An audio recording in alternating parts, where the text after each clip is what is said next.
What's up mga ka-59? So, dito kami sa Harads. Bumili kami ng ano. Eto.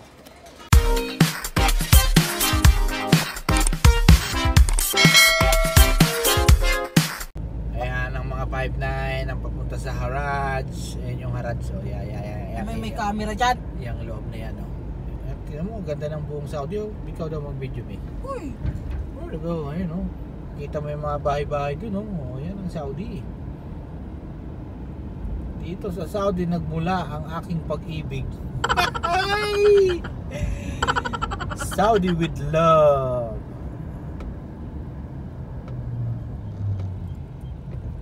Yeah. Saan ba yung entrance dito? Oops. Dito man tayo. Pala pa, video-video lang ako, damo kayo. Damo kaya. Lingwahe mo. Saan mo ba napupulot pa ang lingwahe mo, mi? Damo kaya. Ganun ba sa Bisaya? Ayan. Ito tayo entrance. Ayan yung entrada. Ayan yung entrada ng Harads. Tumira ka ng nervous eh, hindi mo alam. Harads. So Sabado ngayon, baka maraming tao ngayon sa loob. Pero umaga pa kasi, kaya wala pa. Ayun yung trademark ng Harads. Yung ano na yun. Ano nun? Sienalin. Doon tayo malapit magparada kasi malayo dito eh. Kopya man ni popcorn, soft drink, siopaw, siomay. Dito nung nakapunta ka na ba sa Old Garage? Saan? Sa May old ba? Oo. Saan? Yung papandang Pazizia. Hindi ko pa alam eh. Dito lang ako pupunta kong Harads. Kailan lang to? Ibig sabihin may old Harads pa? Meron. Ba't hindi tayo doon? Wala naman ng ano masyado dun eh. Mga tinda-tinda na Uy, dun. Mga sabi ano. na ba? Ito. Ito. Ayan, dito kami sa Harads. Dito tayo banda. Medyo malilim dito. C8 ah. Tandaan mo, C8. At nandito na nga kami mga 5'9". Ayan ang trademark ng Harads. Yung parang cone ng ice cream na nakabaliktad. At yan makikita ninyo napakarami dyan talaga. Magsasawa kayo sa mga mahihilig dyan na mag-ukay-ukay ng mga damit. At kung ano damit, short, pantalon. At kung ano pa. At mga power tools o extension ng kuryente. Kahit ano dyan makikita nyo. Hanapin nyo lang yung mga gusto ninyo. Dahil dyan yung iba mga branded pa, mga bago pa. At yung mga iba second hand. Pero talagang napakaayos pa. Makikita nyo naman yan at pwede nyo subukan dyan sa kanila kung bibili nyo na halimbawa mga power tools. Dahil may mga kuryente naman dyan na pwede nyo i-testing yan. Ang mga jigsaw, drill, o meron din chainsaw. At ayan mga yan, kung makikita nyo yung mga yan. Mga second hand na yan pero talagang maayos pa ang condition yan. I-check nyo lang. Yan, mga doorknob, may mga jack. Kung ano mga tools ang meron dyan, ang mga hinahanap ninyo, titignan nyo lang. Meron din na wireless o mga cordless. Dyan, napakarami. Meron din yung mga kaldero. Mga naghahanap kayo ng mga second hand na kaldero, makakapal, mga stainless. Makikita nyo rin dito sa Harads. Mura na at pwede nyo pang tawaran. At mga bago, talagang punta kayo sa mall kung gusto nyo ng bago. Pero kung gusto nyo ng mumurahin at pwede nyo tawaran, punta lang kayo dito. At ayan na nga si Palangga. Oh. Natuwa sa dyan sa jigsaw na maliit. Pwede siyang panghalaman o pamputol-putol ng mga maliliit na kahoy. Ay, meron din silang jigsaw, mga power tools. Kinagandahan yan, hindi baterya. At hindi niya nagustuhan yung presyo kaya sabi niya mag-ikot-ikot daw muna kami. At kung makikita nyo yan, meron din mga equipment dyan na pang kusina. May pang microwave oven, meron din dyang air fryer, mga chenalin, Eclair, basta dyan napakarami. At ayan na nga, nakapunta kami sa isang power tools. Natuwa talaga si Palangga doon sa jigsaw na maliit kaya natinawaran namin yan. At mabagal si Manong kasi gusto namin pas-testing kaya sabi ko bilisan ko nila kaya pinabilisan ko nilang yung video. Ayan, tingnan natin si Kuya. Kinakabit niya yung maliit na chainsaw. Dahil si Palangga gusto daw niya pag may gagawin sa Pilipinas na mga maliliit na bagay siya na daw gagawa. Sabi ko bakit di na lang lagari. Sabi niya cute daw yung jigsaw. Pero napakalakas niyan. Talagang napakatalim din nung pamputol niyan. Kung mahilig kayong gumagawa ng mga orchids, ayan, pwede yan sa mga dripwood na pang maliitan lang. Siyempre di pwede yan sa mga pang malalakihan na kahoy dahil maliit lang ang talim niya. At ayan na nga si Manong, Minamadali na niya yan dahil natawaran namin yan ng 130, yung benta niya 160 real. Si Palangga sabi niya okay na, for the go. 130 130 130 Ikaw daw. ايه شغال Baka makakalabit mo. At ayan, binayaran na ni Palangga ang mini chainsaw, kaya sabi niya for the go. At ayan, sabi niya nga Mia Talatin sa Arabic. So Mia Talatin is 130 real. So sa Pilipinas mapatak yan ng 1,500, sumatotal lang. At ayan pa, marami pang mga gamit dyan, mga doorknob. At syempre yan talagang hanap namin.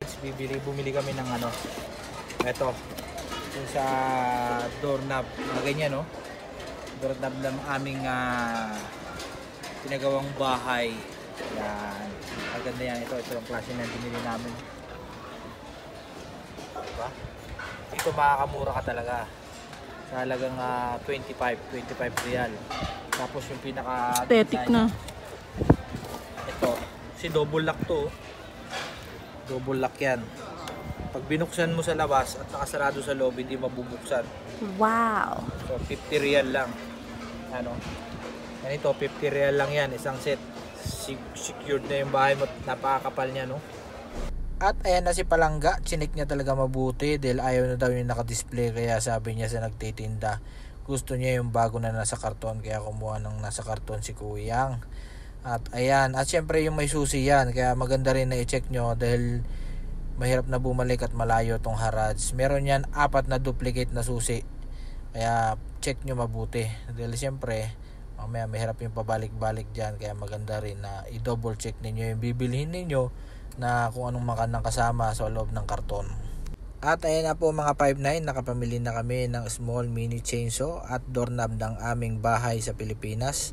So pag makikita ko to na nakabit na sa pintuan namin, maalala ko talaga dito sa Harrods, Saudi with love. Yan ang literal na sinasabing katas ng Saudi, made in Saudi. At ayan, sabi nga ni Palangga, mag-ikot-ikot daw muna kami dahil titingin daw siya ng mga damit na magaganda. Dahil dito sa Harrods, marami talaga mga branded na damit na talagang tiyagaan lang nga sa pag tingin-tingin. Ayan, maganda pang mag-ikot-ikot dahil wala ka pang kakompetensya, wala pang ganong namimili. Dahil pag Friday, Saturday dito, maya-maya marami ng taong bibili, mga kabayan at mga ibang lahi. So talagang dadagsain siya dahil mura lang dyan. Makakabili ka ng 5 real, 10 real o 15 real na mga maayos pa na damit. Dyan nga at nakatingin ako dyan ng short. Ayan, nakabili ako dyan ng American Eagle. Yung American Eagle na yan, sabi niya is 20 daw. Tinawaran ko, sabi ko 15 dalawa.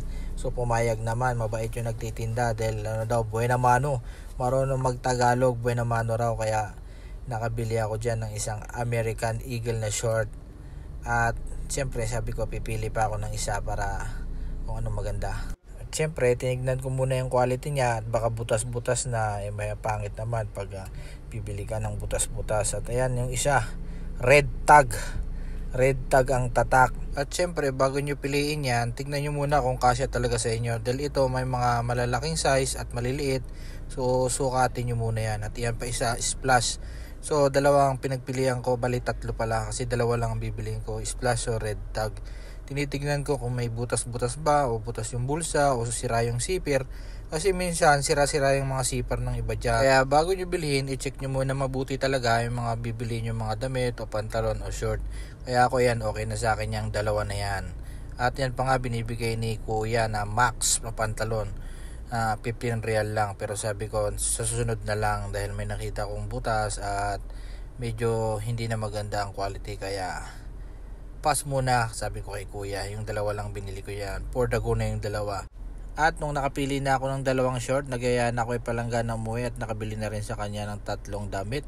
At ayan na, pinapakita ko nga yan 3 damit at 2 short, nagkakahalaga lang ng 35 real at okay na okay pa yung damit na ukay-ukay. At sabi ko kay Palangga, uwi na tayo at nagugutom na ako. Sabi naman niya, daan muna daw kami ng Al Romancia. Uy, for the go na yan. Kaya sabi ko, sige, punta na tayo at kain na tayo. dahil mamaya may pasok pa siya. Samahan nyo kaming kumain dito sa Al Romancia Restaurant, isa sa kilalang pagkainan na restaurant dito sa Riyadh, Saudi Arabia. Kaya mga 5-9, let's go! Al Romancia.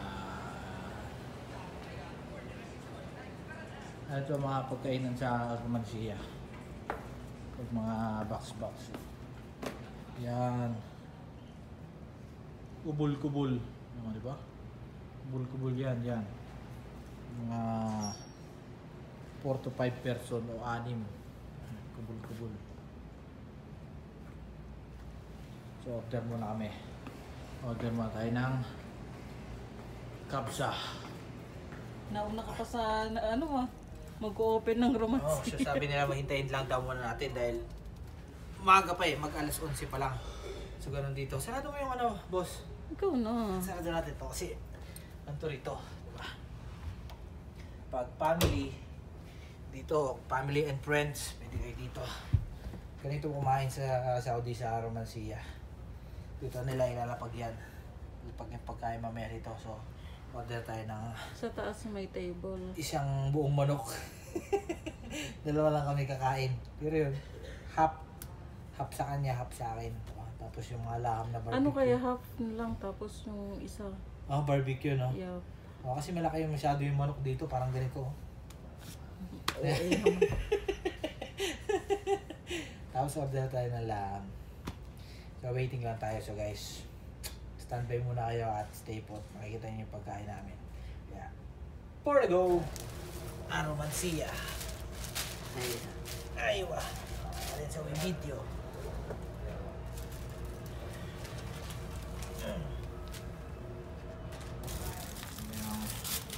Ang plato. Sharan.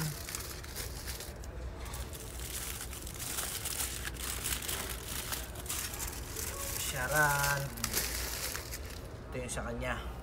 Shawaya. Ito ang akin. Mandi. So ito yung mga sausawa ng Jeez. Dati hindi ko kaya makaubos na isang ganito. Ngayon, nako, parang kulang na. At hanggang dito na lang mga 5-9 at kakain muna kami ni Palangga at uuwi na kami pagtapos namin kumain. Maraming salamat sa inyo dyan. Bye-bye!